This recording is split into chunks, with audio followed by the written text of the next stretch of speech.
राधे राधे। जय श्री कृष्ण। बोले विष्णु भगवान की जय हो, लक्ष्मी माता की जय हो। आप सभी को माघ मास के शुक्ल पक्ष की एक जय एकादशी की बहुत बहुत शुभकामनाएं। भगवान लक्ष्मी नारायण आप सभी की मनोकामनाएं पूरी करें। और आज के इस वीडियो में हम जय एकादशी के दिन सुनी जाने वाली सभी कहानियों को सुनेंगे। सबसे पहले सुनते हैं जय एकादशी व्रत की कथा। बोले विष्णु भगवान की जय हो, एकादशी माता की जय हो। एक समय की बात है, अर्जुन और भगवान कृष्ण धर्म पर चर्चा कर रहे थे। चर्चा के बीच में ही अर्जुन ने कहा, हे भगवान, आप कृपा करके मुझे माघ मास के शुक्ल पक्ष की एकादशी के बारे में बताइए। इस एकादशी का क्या नाम है और इस एकादशी के दिन किस देवता का पूजन करना चाहिए? इस एकादशी का व्रत कैसे किया जाता है और व्रत की कथा क्या है? इस एकादशी का व्रत करने से क्या फल मिलता है? सारी बातें मुझे विस्तार से बताइए। अर्जुन के प्रश्न को सुनकर भगवान श्री कृष्ण ने कहा, हे अर्जुन, तुमने बहुत ही उत्तम प्रश्न किया है। माघ महीने के शुक्ल पक्ष की एकादशी को जय एकादशी कहते हैं। इस एकादशी के उपवास से मनुष्य भूत प्रेत पिशाच आदि की योनि से मुक्त हो जाते हैं। इस एकादशी के उपवास को विधि के अनुसार करना चाहिए। मैं तुमसे जय एकादशी की कथा कहता हूँ, ध्यान से सुनो। एक समय की बात है, देवताओं के राजा इंद्र नंदनवन में भ्रमण कर रहे थे। चारों ओर उत्सव के समय वातावरण था। गंधर्व गायन कर रहे थे और गंधर्व के नृत्यांगनियां नृत्य कर रही थी। वहीं पर पुष्पवती नाम की गंधर्व कन्या ने मालवानों को देखा, उस पर आसक्त हो गई और अपने हाव भाव से उसे रिझाने का प्रयास करने लगी। मालवानों गए और अपने गायक के सुर ताल ही भूल गए। संगीत की लय टूट गई और संगीत का सारा आनंद क्षीण हो गया। सभा में उपस्थित देवगणों को यह अत्यंत अनुचित हुआ। यह देखकर देवेंद्र भी रुष्ट हो गए। संगीत तो एक पवित्र साधना है और इस साधना को भ्रष्ट करना महापाप है। अतः क्रोध के कारण देवराज इंद्र ने पुष्पवती और मालवानों की साधना को अपवित्र करने वाले मालवानुवती, तुमने साक्षात देवी सरस्वती का अपमान किया है। अतः तुम्हें मृत्यु लोक में जाना होगा। गुरुजनों की सभा में ऐसा युक्त है, इसलिए अब तुम इंद्रलोक में नहीं रह सकते। अब तुम अधम पिशाच के समान असंयुक्त पर पिशाच रूप में रहने लगो। पिशाच योनि में बड़े दुख के साथ अपना जीवन व्यतीत कर रहे थे। उन्हें गंध रस और स्पर्श आदि कुछ भी बोध नहीं था। वहीं उन्हें उस स्थान पर असहनीय दुख सहने पड़ते थे। रात दिन में उन्हें क्षण के लिए भी नींद नहीं आती और उस स्थान का वातावरण भी बहुत ठंडा था। इस कारण उनके रोम खड़े हो जाते, हाथ पैर सुन पड़ जाते और दांत खटखटाने लगते। एक दिन वह पिशाच अपने स्त्री से कहने लगा, ना मालूम हमने पूर्व जन्म में कौन से भयंकर महापाप किए हैं, जिस कारण हमें इतनी दुखदाई यह पिशाच योनि प्राप्त हुई है। पिशाच योनि से तो नरक के दुख सहना अति उत्तम है। इस प्रकार अनेक विचारों को कहते हुए अपने दिन व्यतीत करने लगे। भगवान की कृपा से एक समय माघ मास के शुक्ल पक्ष की जय एकादशी का व्रत आया। उस दिन इन दोनों ने कुछ भी भोजन नहीं किया, कोई पाप कर्म भी नहीं किया। उस दिन मात्र फल फूल ग्रहण करके अपना जीवन व्यतीत किया और महान दुख के साथ पीपल के वृक्ष के नीचे विश्राम करने लगे। वह रात्रि बहुत ठंडी थी। इन दोनों ने एक दूसरे से सटकर बड़ी कठिनाई से उस रात को व्यतीत किया। दूसरे दिन प्रातःकाल होते ही प्रभु की कृपा से इनकी पिशाच योनि से मुक्ति हो गई। पुनः अपनी अत्यंत सुंदर अप्सरा और गंधर्व की देह धारण करके सुंदर वस्त्रों और आभूषणों से अलंकृत होकर दोनों स्वर्गलोक की ओर चले। उस समय आकाश में देवगण और गंधर्व इनकी स्तुति कर रहे थे। देवलोक में जाकर इन्होंने देवेंद्र को प्रणाम किया। देवेंद्र ने उन्हें वास्तविक रूप में देखा तो महान आश्चर्य करने लगे और पूछने लगे, यह बताओ, तुम्हें पिशाच योनि से किस प्रकार मुक्ति मिली? तुम तो मेरे श्राप को प्राप्त हो चुके थे, फिर किस देवता ने तुम्हें इससे छुटकारा दिलाया है? माल्यवान बोला, स्वामी, भगवान वासुदेव की कृपा और जय एकादशी के व्रत के प्रभाव से हम पिशाच योनि से मुक्त हुए हैं। भगवान श्री कृष्ण कहते हैं कि राजन, इस कारण एकादशी का व्रत सभी को करना चाहिए। निर्श्रेष्ठ जय एकादशी ब्रह्म हत्या का भी पाप दूर करने वाली है। जिसने जय एकादशी का व्रत कर लिया, उनसे सभी प्रकार के दान दे दिए और सभी प्रकार के यज्ञों का अनुष्ठान कर लिया। इस महात्म्य के पढ़ने से और सुनने से अग्नि दो यज्ञ का फल मिलता है। बोले विष्णु भगवान की जय हो, लक्ष्मी माता की जय हो, व्यास माता की जय हो। सतयुग में एक महान भयंकर दैत्य हुआ। उसका नाम मुर था। उस दैत्य ने इंद्र आदि सभी देवताओं पर विजय प्राप्त करके उन्हें उनके पद से हटा दिया। उसके बाद इंद्र ने भगवान शंकर से प्रार्थना की, हे भोलेनाथ, हम सभी देवता मोर दैत्य के अत्याचार से अति दुखी हो गए हैं और मृत्युलोक में अपना जीवन व्यतीत कर रहे हैं। राक्षसों के भय से हम बहुत ही दुखी हैं और कष्ट भोग रहे हैं। मैं खुद भी बहुत दुखी हूँ और भयभीत हूँ। अन्य देवताओं की तो मैं बात ही क्या कहूँ। हे कैलाशपति, कृपा करके आप मोर दैत्य के अत्याचार से रक्षा करने का कोई उपाय हमें बताइए। देवराज की प्रार्थना सुनकर भगवान शंकर ने कहा, देवेंद्र, आप भगवान श्री हरि के पास जाइए। मधुकैटभ का संहार करने वाले भगवान विष्णु देवताओं को अवश्य ही इस भय से मुक्त करेंगे। क्षीर सागर में महादेव के आदेश पर इंद्र आदि सभी देवता क्षीर सागर में गए, जहाँ पर भगवान श्री हरि शेष सैया पर विराजमान थे। इंद्र सहित सभी देवताओं ने भगवान विष्णु के सामने उपस्थित होकर उनकी स्तुति की। हे तीनों लोकों के स्वामी, आप स्तुति करने के योग्य हैं। हम सभी देवता आपको कोटि कोटि प्रणाम कर रहे हैं। हे दैत्यों के संहारक, हम आपकी शरण में आए हैं, आप हमारी रक्षा करो। हे त्रिलोकपति, हम सभी देवता दैत्यों से भयभीत होकर आपकी शरण में आए हैं। इस समय दैत्यों ने हमें स्वर्ग से निकाल दिया है और हम सभी देवता बड़ी ही दयनीय स्थिति में मृत्यु लोक में विचरण कर रहे हैं। अब आप ही हमारे रक्षक हैं, हमारी रक्षा कीजिए। हे कैलाशपति, हे जगन्नाथ, हमारी रक्षा कीजिए। देवताओं की करुण पुकार सुनकर भगवान श्री हरि ने कहा, हे देवगण, ऐसा कौन सा दैत्य है जिसने सभी देवताओं को जीत लिया है? आप सभी देवता किसके भय से पृथ्वी लोक में भटक रहे हैं? क्या वह दैत्य इतना बलवान है जिसने इंद्र सहित सभी देवताओं को जीत लिया है? तुम निर्भय होकर मुझसे यह सारी बातें बताओ। भगवान विष्णु के इन वचनों को सुनकर देवराज इंद्र ने कहा, हे प्रभु, प्राचीन काल में ब्रह्मवंश में उत्पन्न हुआ नाड़ी जंगम नाम का एक असुर था, जिसका मूर नामक एक पुत्र है जो चंद्रवाणी में निवास करता है। उसने अपने बल से मृत्युलोक और देवलोक पर विजय प्राप्त कर ली है।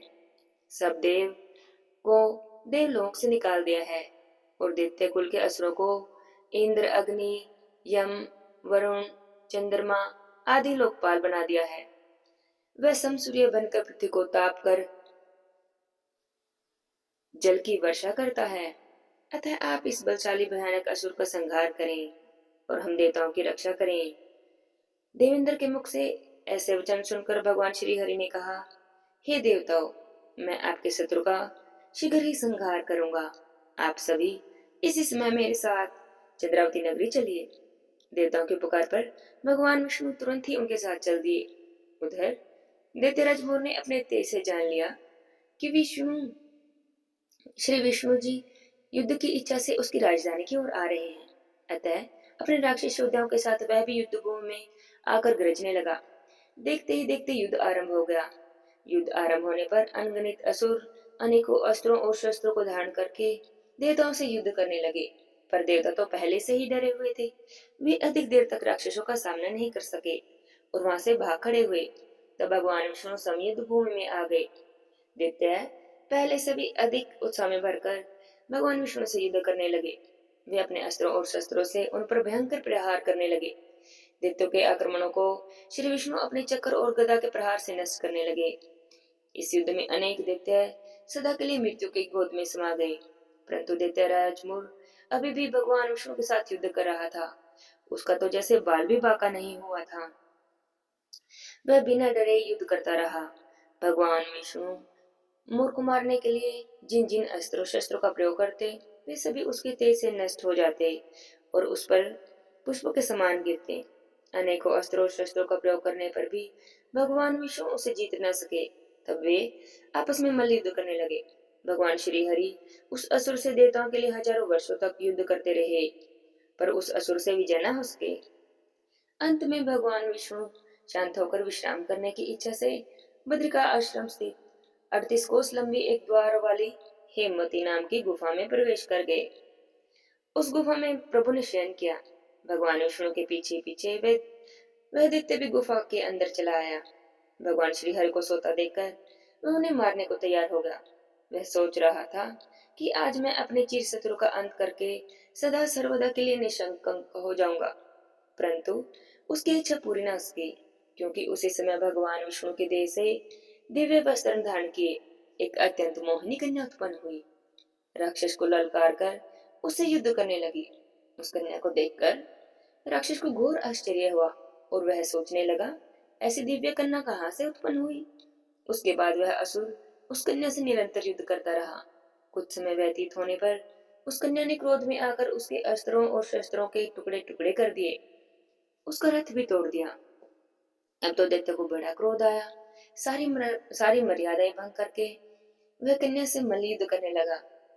उस तेजस्वी कन्या ने उस राक्षस को एक प्रहार से ही मूर्छित कर दिया और उसकी मूर्छा टूटने से पहले ही उसका शीश काटकर धड़ से अलग कर दिया। सिर कटते ही वह असुर पृथ्वी पर गिरकर मृत्यु को प्राप्त हुआ। शेष बचे हुए असुर अपने राज्य का ऐसा अंत देखकर भयभीत होकर पाताल में भाग गए।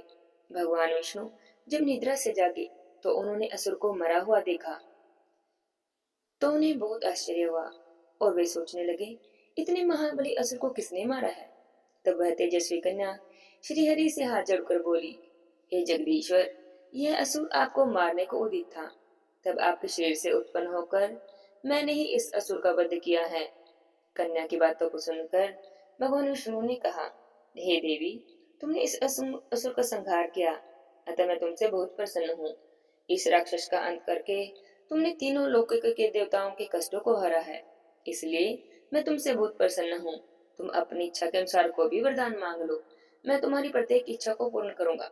तब भगवान विष्णु के वचनों को सुनकर उस कन्या ने कहा, हे प्रभु, यदि आप मुझ पर प्रसन्न हैं तो मुझे वरदान दे कि जो भी मनुष्य देव मेरा व्रत करेंगे उसके सभी पाप नष्ट हो जाएंगे और उसे अंत में स्वर्ग की प्राप्ति हो।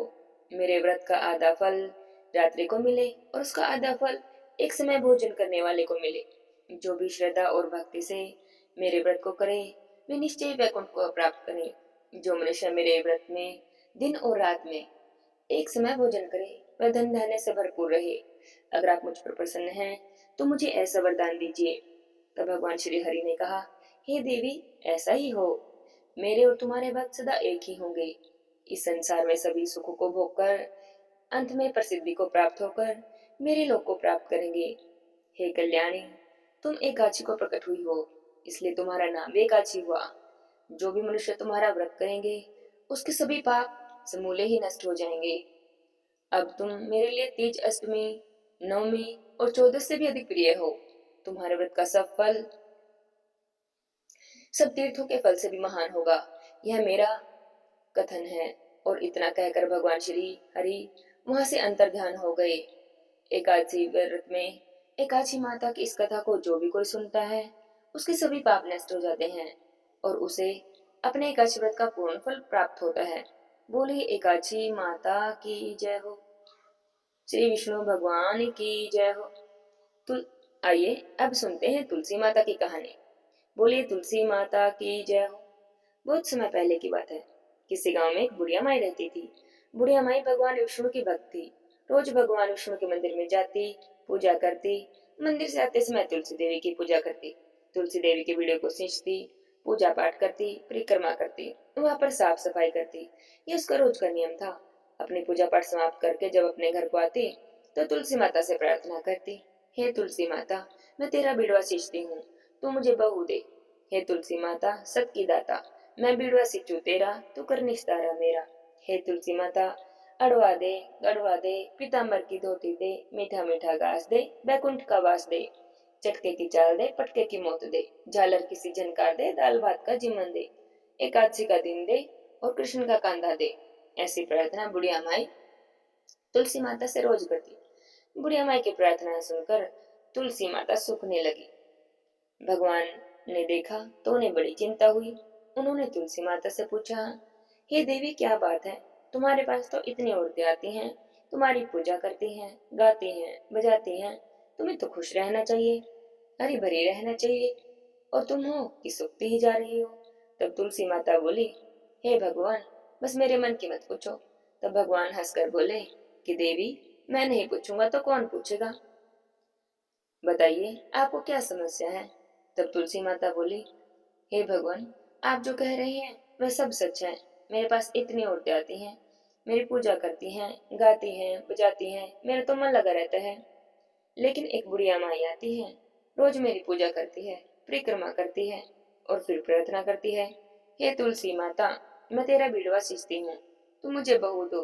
तुलसी माता, सत की दाता, मैं बीड़वा सींचू तेरा, तू कर निस्तारा मेरा। हे मेरी तुलसी माता, अड़वा दे, गड़वा दे, पीताम्बर की धोती दे, मीठा मीठा घास दे, बैकुंठ का वास दे, चटके की चाल दे, पटके की मौत दे, झालर किसी झनकार दे, दाल भात का जीवन दे।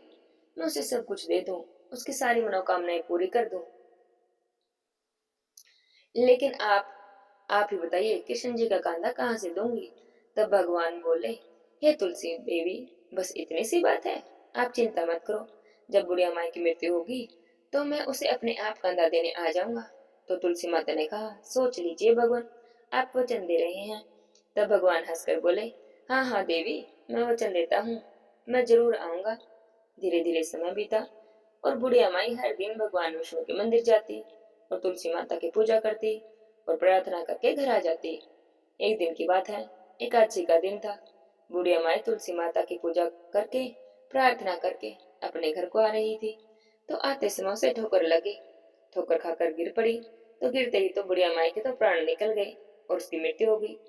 बुढ़िया माई को गिरते देखा तो सभी लोग बुढ़िया माई को उठाने के लिए आ गए, लेकिन पतले दुबले शरीर की बुढ़िया माई इतनी भारी हो गई कि 4-5 लोग मिलकर भी उन्हें नहीं उठा सके। अब तो लोग बातें बनाने को बहाना चाहिए। सब लोग आपस में बातें करने लगे कि बुढ़िया माई तो बड़ी संस्कारी थी, रोज पूजा पाठ करती थी, पर लगता है कि पूजा पाठ भी पापी मन से ही करती थी, तभी तो मरने के बाद इतनी भारी हो गई है, किसी से उठाई भी नहीं उठ रही। और ऐसे ही चर्चा पूरे गांव में होने लगी। तुलसी माता ने सुना तो उन्हें तो बड़ा ही दुख हुआ, क्योंकि बुढ़िया माई तो बड़ी नेक थी, पूजा पाठ करती थी। बुढ़िया माई के बारे में लोग उल्टी सीधी बातें करने लगे, तो तुलसी माता को तो बड़ा दुख हुआ। उन्होंने भगवान कृष्ण को याद किया, हे भगवान, अपना आपका वचन पूरा करने का समय आ गया है। अब तुलसी माता बुलाए और भगवान कृष्ण न आए, ऐसा तो हो नहीं सकता। भगवान तुरंत ही एक बूढ़े ब्राह्मण का वेश बनाकर आ गए। भगवान को आया देखा तो तुलसी माता ने भी एक ब्राह्मणी का वेश बना लिया। आकर ब्राह्मण बने भगवान ने सब लोगों से पूछा, क्या बात है, इतनी भीड़ क्यों लगा रखी है? तब सभी को लोग कहने लगे कि एक बुढ़िया मर गई है, बहुत पापनी थी, इसलिए इतनी भारी हो गई है कि किसी से उठाए भी नहीं उठ रही। अब देखो, पंडित ज्योतिषी बुलवाए हैं, वो जैसा कहेंगे वैसा ही करेंगे। तो भगवान बोले, भाई थोड़ी बहुत पंडिताई तो मैं भी कर लेता हूँ, लाओ देखो जरा क्या बात है। ऐसा कहकर ब्राह्मण बने भगवान विष्णु बुढ़िया माई के पास गए और जाकर बुढ़िया माई के कान में बोले, ले बुढ़िया माई, तू भी अपने मन की कर ले।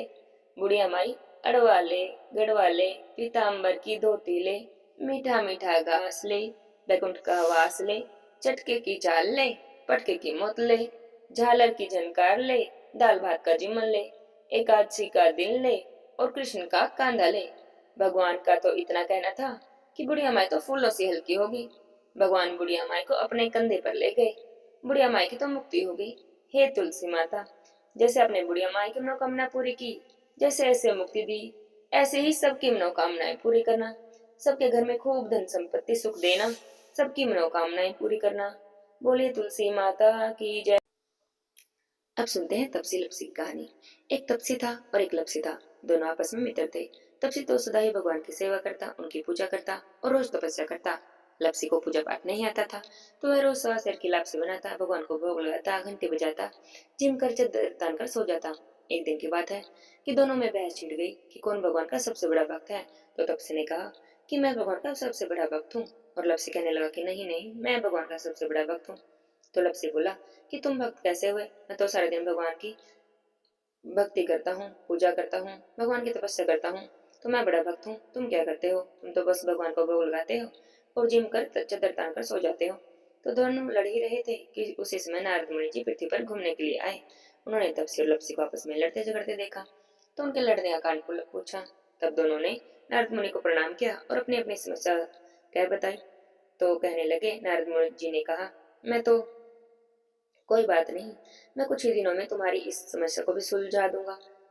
क्योंकि तपसी कह रहा था कि वह भगवान का बड़ा भक्त है, जबकि लप्सी कह रहा था कि वह भगवान का बड़ा भक्त है। तो उनकी बातें सुनकर नारद मुनि भगवान ने कहा कि कोई बात नहीं, कि मैं कुछ ही दिनों के बाद तुम्हारी समस्या को समझा दूंगा कि तुम दोनों में से कौन बड़ा भक्त है। इसलिए दोनों प्रसन्न हो गए और प्रसन्न मन से अपने घर को चले गए। अगले दिन जब तपसी सुबह सुबह नदी पर स्नान करने के लिए जाने लगा तो नारद मुनि ने उसके रास्ते में 1.25 करोड़ की एक अंगूठी रख दी। तपसी ने तो अंगूठी देखी और उसने सोचा कि यह तो बड़ी ही कीमती अंगूठी है, लगता है किसी की गिर गई है।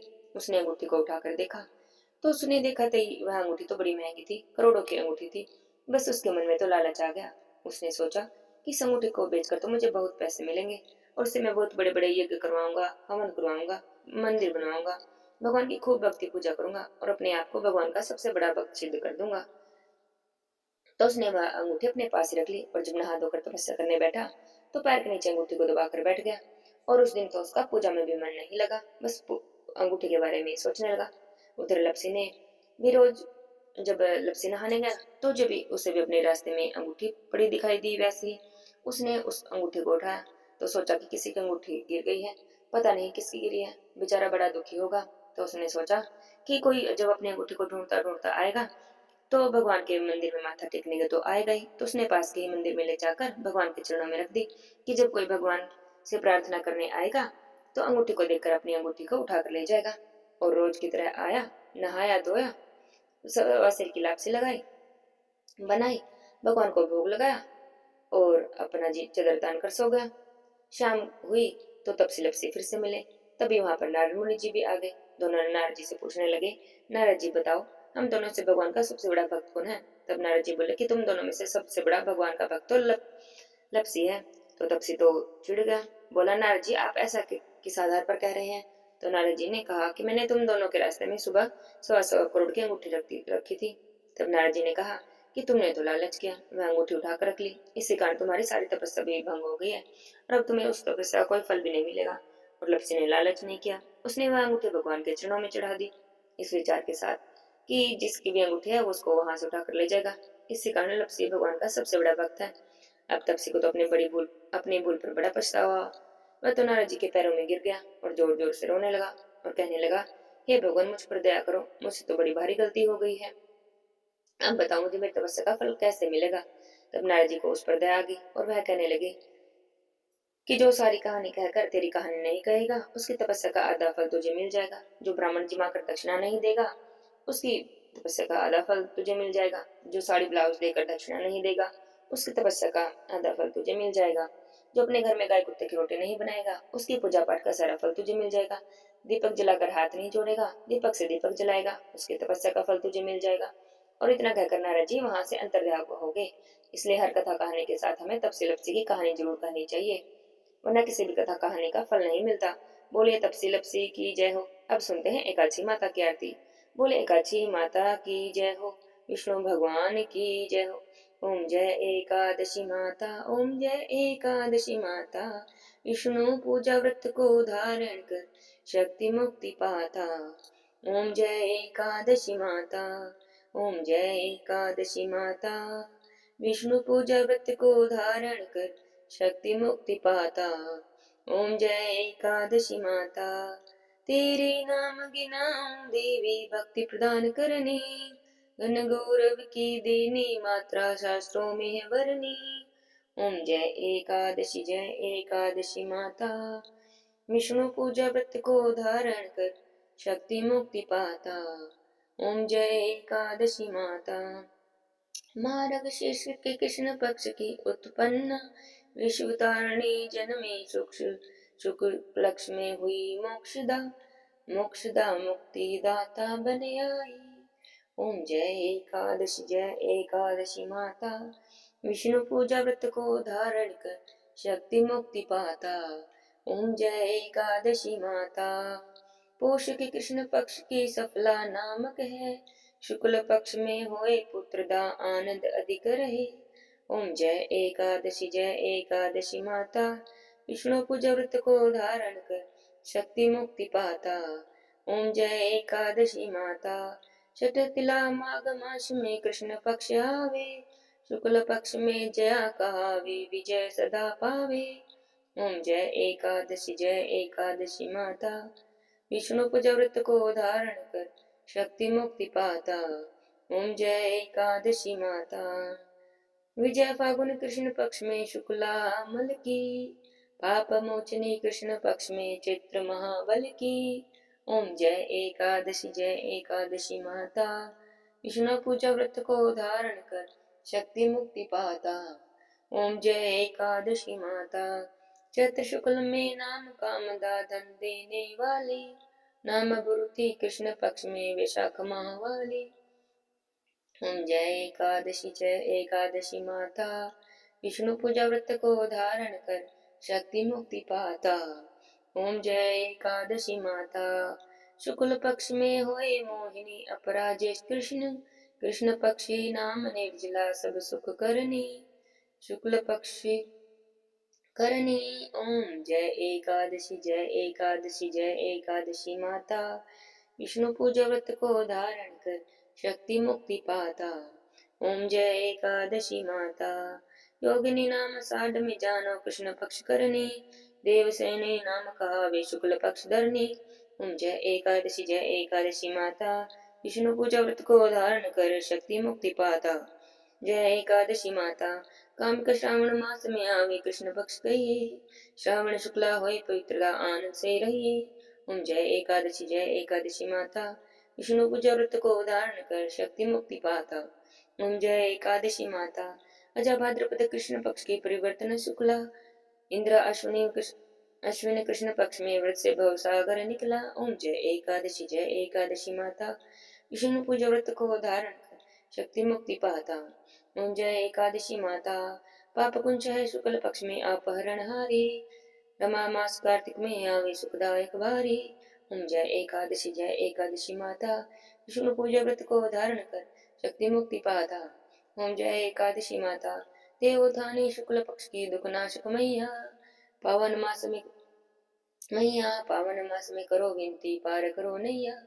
ओम जय एकादशी माता, विष्णु पूजा व्रत को धारण कर शक्ति मुक्ति पाता। ओम जय एकादशी माता। परमा कृष्ण पक्ष में होती जल मंगल करनी, शुक्ल मास में होए पद्मिनी सुख दुख दारिद्र्य हरणी। ओम जय एकादशी माता, विष्णु पूजा व्रत को धारण कर शक्ति मुक्ति पाता। ओम जय एकादशी माता।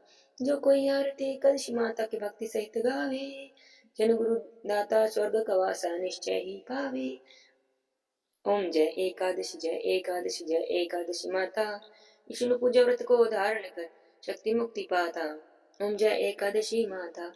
बोले काची माता की जय हो, विष्णु भगवान की जय हो। जय हो तुलसी माता की, तुलसी महारानी नमो नमः हरि की पटरानी नमो नमः, तुलसी महारानी नमो नमः हरि की नमो नमः। जन तुलसी पूरन तप के न चाले ग्राम बनी पटरानी, जाके पत्र मंजरी कोमल श्रीपति चरण कमल लपटा। जय जय जय तुलसी महारानी, जय जय जय हरि की महारानी। कौन से महीने में बोई रानी तुलसा, कौन से महीने में हुई हरियाली, कौन से महीने में हुई तेरी पूजा, कौन से महीने बनी पटरानी। जय जय जय तुलसी महारानी, जय जय जय हरि की पटरानी। साढ़ मास में बोई रानी तुलसा, सावन महीने में हुई हरियाली, कार्तिक मास में हुई तेरी पूजा, मगशिर मास में बनी पटरानी। जय जय जय तुलसी महारानी, जय जय जय हरि की पटरानी। धूप दीप नैवेद्य आरती पुष्पन की वर्षा बरसानी। जय जय जय तुलसी महारानी, हरि की पटरानी। छप्पन भोग 36 व्यंजन बिन तुलसी हरि एक न मानी। जय जय जय तुलसी महारानी, जय जय जय हरि की पटरानी। जो कोई तुलसी जी को सवेरे गावे, श्री कृष्ण जी के दर्शन पावे। नमो नमो तुलसी महारानी, नमो नमो हरि की पटरा। जो कोई तुलसी जी को दोपहर को गावे, खीर खांड के भोग लगावे। नमो नमो तुलसी महारानी, नमो नमो हरि की पटरा।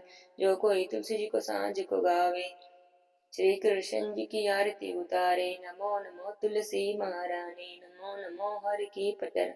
जो कोई तुलसी जी को रात तक गावे, श्री कृष्ण जी के चरण दबावे। नमो नमो तुलसी महाराज, नमो नमो हरि की पटरान। सभी सखी मैया तेरो यश गावे, भक्ति दान दीजे महारानी।